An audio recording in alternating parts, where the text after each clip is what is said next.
मित्रांनो, तुम्ही एका गर्दीच्या रस्त्यावर चालत आहात असे समजा. समोर असलेल्या मोठ्या बिल्डिंगवरती एक भव्य आणि चकचकीत बोर्ड झळकतोय, ज्यावर लिहिलंय global international world class school. त्याच बोर्डाजवळ एक आई उभी आहे. तिच्या हातात आपल्या मुलाचा हात आहे आणि डोळ्यात मोठी स्वप्न. तिला वाटतंय माझं मूल आता जागतिक दर्जाचं शिक्षण घेणार. त्याचं भविष्य आता उज्ज्वल आहे. तिथं 4 पावलं पुढं वडील बसले आहेत. हातात फीच्या पावत्या आहेत, कपाळावर आठ्या पडल्यात, पण मनाशी विचार करतायत नाव इतकं मोठं आहे, फी जास्त आहे, म्हणजे नक्कीच काहीतरी जास्तीचं आणि भारी मिळणार. आणि आपल्यापैकी कित्येक जण या दृश्याशी जोडले जाऊ शकतो, कारण आपण नावांवरती विश्वास ठेवतो. आपल्याला वाटतं जिथे इंटरनॅशनल आहे तिथे दर्जा असणारच, जिथे ग्लोबल आहे तिथे शिक्षण जागतिक लेवलचंच असणार. पण आज महाराष्ट्र सरकारचा एक आदेश आलाय जो म्हणतो थांबा. नावांच्या या झगमगाटामागे एक सत्य आहे जे आता उलगडायची वेळ आली आहे. चला या बोलूया. हो, आज तीच गोष्ट बोलूया. शाळांच्या नावावरती global, international, CBSE, world class, English medium असे भारदर्शक शब्द वापरण्यावर आता बंदी आली आहे. हा 15 डिसेंबर 2025चा आदेश आहे आणि तो महाराष्ट्र शासनाच्या शिक्षण विभागाने काढला आहे. आणि मित्रांनो, हा एक फक्त कागद किंवा GR नाही, तर हा पालकांच्या स्वप्नांना खरं करणारा आणि फसवणुकीपासून वाचवणारा एक ऐतिहासिक निर्णय आहे. महाराष्ट्रातील अशा शेकडो शाळा ज्या फक्त भारी नावं लावून चालल्या होत्या, पुणे, मुंबई, नागपूर, नाशिक, औरंगाबाद, कोल्हापूर सारख्या मोठ्या शहरांपासून ते उपनगरांपर्यंत मोठ्या टाउनशिपमध्ये आणि आता तर अगदी ग्रामीण भागातही हे लोण पसरलं आहे. नावं ऐकायला एकदम जागतिक वाटतात. Global academy, international public school, world class CBSE English medium. पण आतून परिस्थिती काय होती? SSC बोर्डचा साधा अभ्यासक्रम, बेसिक क्लासरूम जिथे काही ठिकाणी तर खुर्च्या मोडलेल्या, शिक्षक कमी आणि ज्यांना आधुनिक शिक्षणाचं प्रशिक्षण नाही असे. लॅब्स फक्त नावापुरत्या, लायब्ररीत पुस्तकांची संख्या हातावर मोजता येतील इतकीच. उदाहरण द्यायचं झालं तर मुंबई, पुणे किंवा इतर उपनगरात अशा अनेक शाळा आहेत ज्यांची नावं ग्लोबल आहेत, पण सुविधा पूर्णतः लोकल आहेत. समजा अहिल्यानगर सारख्या ठिकाणी नाव इंटरनॅशनल लावलंय, पण प्रत्यक्षात राज्य बोर्डचा कारभार चालू आहे. अशा शाळांत पालक IB किंवा कॅम्ब्रिज सारखं शिक्षण मिळेल या आशेनं लाखोंची वार्षिक फी भरत होते. महिन्याला 10-20 हजार रुपये आणि काही हायफाय ठिकाणी तर वर्षाला 2-3 लाखापर्यंत फी उकळली जाते. पालकांना वाटायचं आपण इन्व्हेस्टमेंट करतोय, पण प्रत्यक्षात मुलांना मिळत होतं साधं स्थानिक शिक्षण, जे शेजारच्या सरकारी किंवा अनुदानित शाळेपेक्षा फारसं वेगळं नव्हतं. सरकारला ही दिशाभूल आणि शिक्षणाचं बाजारीकरण दिसलं. म्हणूनच हा कडक आदेश आला आहे. यात नियम एकदम स्पष्ट सांगितले आहेत. जर एखाद्या शाळेला इंटरनॅशनल हे नाव लावायचं असेल तर त्यांच्याकडे IB म्हणजे इंटरनॅशनल बॅकलरेट किंवा कॅम्ब्रिज IGCSE सारख्या खराखुरा अंतर्गत अभ्यासक्रम असावा लागेल. तसेच विदेशात त्याची कमीत कमी एक शाखा असावी लागेल. ग्लोबल नाव लावायचं असेल तर 2 किंवा त्याहून अधिक देशांमध्ये तुमच्या शाळांच्या ब्रांचेस हव्यात. CBSE लिहायचं असेल तर नुसता अभ्यासक्रम वापरून चालणार नाही, तर CBSE बोर्डाची अधिकृत मान्यता म्हणजे ॲफिलिएशन असावी लागेल. इंग्लिश मीडियमसाठी पूर्णपणे इंग्रजी माध्यमातून शिक्षण आणि त्याला सरकारची मान्यता हवी. वर्ल्ड क्लास सारखे शब्द आता फुकट वापरता येणार नाहीत. त्यासाठी जागतिक मान्यता किंवा रँकिंग सिद्ध करावी लागेल.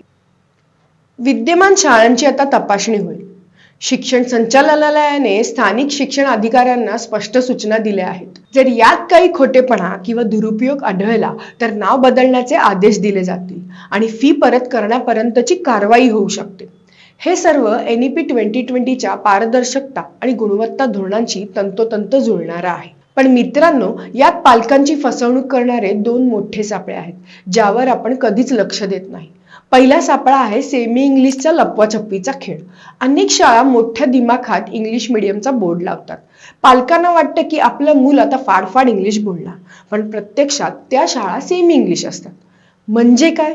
तर फक्त गणित आणि विज्ञान हे विषय इंग्रजीतून असतात आणि बाकी इतिहास, भूगोल, नागरिकशास्त्र हे सगळे विषय मराठीतून शिकवले जातात. हे अजिबात वाईट नाही. मातृभाषेतून शिक्षण हे चांगलंच आहे. पण मग पालकांना हे स्पष्टपणे का सांगितलं जात नाही? फी घेताना तुम्ही फुल इंग्लिश मीडियमच्या नावाखाली जास्तीचे पैसे घेता आणि शिक्षण देताना सेमीचं देता.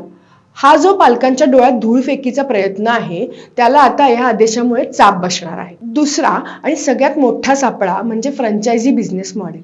हे विशेषतः ग्रामीण आणि निमशहरी भागात खूप चालतं. तुम्हाला माहिती आहे का, तुमच्या गावातील जी ग्लोबल स्कूल किंवा इंटरनॅशनल स्कूल आहे ती कदाचित त्या मोठ्या नामांकित कंपनीच्या मालकीची नसतेच. ती असते तिथल्याच एखाद्या कंत्राटदाराची किंवा व्यापाऱ्याची. त्याने काय केलं असतं, त्याने त्या मोठ्या ब्रँडचं नाव वापरण्यासाठी लाखो रुपये फी म्हणजे रॉयल्टी म्हणून दिलेली असते. फक्त शाळेच्या गेटवरचा लोगो आणि नाव विदेशी असतं, पण आतले शिक्षक, तिथलं व्यवस्थापन आणि अभ्यासाचा दर्जा हा पूर्णपणे स्थानिक असतो. म्हणजे पालक जे जास्तीचे पैसे भरतात त्यातले अर्धेही पैसे शिक्षणावर खर्च होत नाहीत, तर ते त्या नावाचं भाडं म्हणून दुसऱ्या शहरातल्या कंपनीला जातं.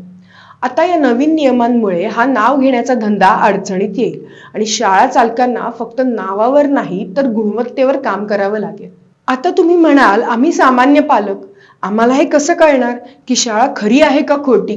तर मित्रांनो, शाळा तुम्हाला कागद दाखवेल किंवा नाही, पण मी तुम्हाला एक सिक्रेट टूल सांगते ज्याने तुम्ही स्वतः 5 मिनिटात सत्य शोधू शकता. महाराष्ट्र सरकारचे सरल स्कूल पोर्टल किंवा केंद्र सरकारची UDISC+ नावाची वेबसाईट आहे. हे गुगल सर्च करा, तिथे शाळेचं नाव टाका किंवा शाळेकडून त्याचा UDISC क्रमांक मागा. UDISC क्रमांक हा शाळेचा आधार कार्ड असतो. एकदा हा नंबर तिथे टाकला की त्या शाळेची सगळी कुंडली तुमच्या समोर येते. तिथे जर बोर्डाच्या रकान्यात SSC लिहिलं असेल आणि शाळेच्या गेटवर मात्र इंटरनॅशनल झळकत असेल तर समजून जा की शुद्ध दिशाभूल आहे. तिथे शिक्षकांची संख्या किती आहे, त्यांना पगार किती आहे हे सगळं दिसतं. त्यामुळे आता कोणाच्याही भूलथापांना बळी पडू नका. स्वतः चेक करा आणि समजा तुम्ही आधीच ऍडमिशन घेतली असेल, फी भरली असेल आणि आता तुमच्या लक्षात आलं की आपली फसवणूक झाली आहे, तर घाबरण्याचं कारण नाही.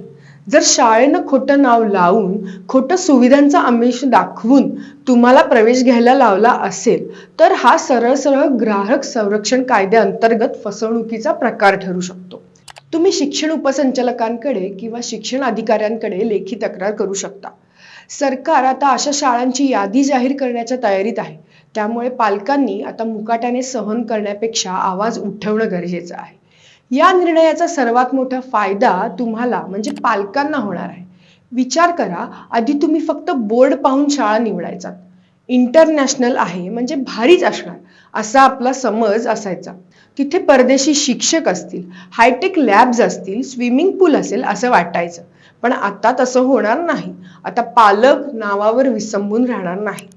आता ते थेट प्रश्न विचारतील, तुमचा बोर्ड कोणता? ॲफिलिएशनची कॉपी दाखवा. गेल्या वर्षीचे निकाल काय आहेत? यामुळे काय होईल तर आपोआपच फीवरचा दबाव कमी होईल.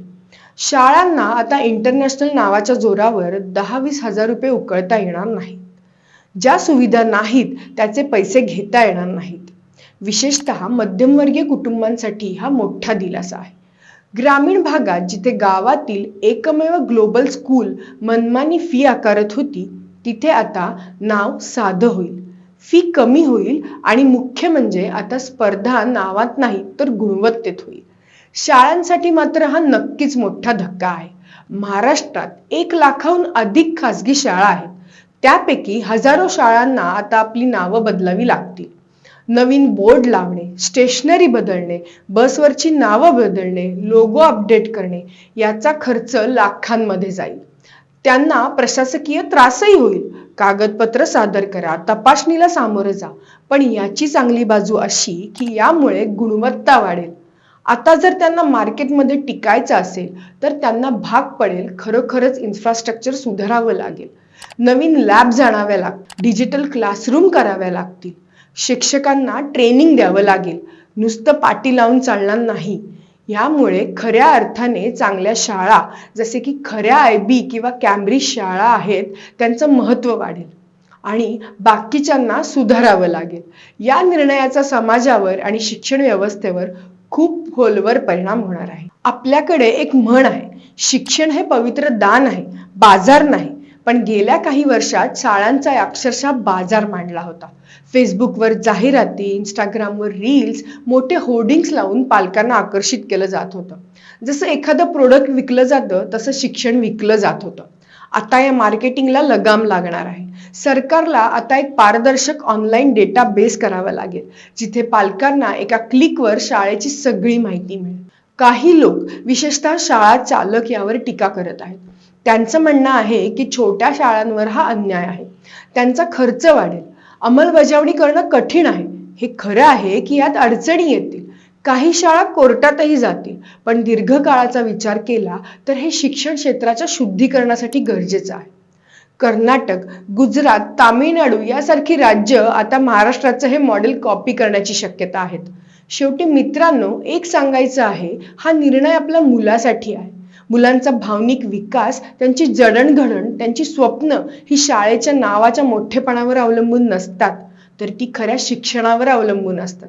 शाळेला इंटरनॅशनल नाव दिलं म्हणून आपली मुलं लगेच इंटरनॅशनल होत नाही. वर्गात शिकवण्याची पद्धत कशी आहे, शिक्षकांचं मुलांवर प्रेम किती आहे, अभ्यासक्रम मुलांची जिज्ञासा वाढवते की नाही, यावर त्यांचं भविष्य ठरतं.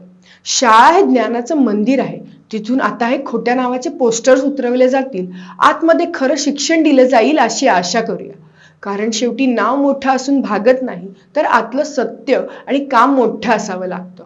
जाता जाता मी तुम्हाला एक नजर देते. उद्या सकाळी जेव्हा तुम्ही शाळेत मुलाला सोडायला जाल किंवा मुलीला सोडायला जाल, तेव्हा गेटवरचा बोर्ड एकदा नक्की वाचा.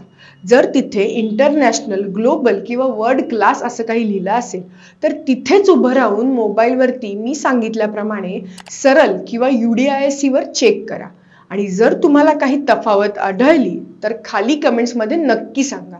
आपल्याला कोणाचं नाव घ्यायचं नाही, पण तुमची जागरूकता व इतर पालकांचे डोळे उघडायला मदत करेल. तुम्हाला हा व्हिडिओ आणि ही माहिती महत्त्वाची वाटली असेल तर लाईक करा. हा व्हिडिओ तुमच्या व्हॉट्सअप ग्रुप्सवर मित्रमैत्रिणींना आणि नातेवाईकांना शेअर करा. कारण प्रश्न आपल्या मुलांच्या भविष्याचा आहे. आणि अशाच रोखठोक आणि माहितीपूर्ण व्हिडिओंसाठी आपल्या या बोलूया चॅनलला सबस्क्राईब करायला विसरू नका. शेजारचं बेल आयकॉन दाबा, म्हणजे नवीन विषय आला की तुम्हाला लगेच कळेल. धन्यवाद.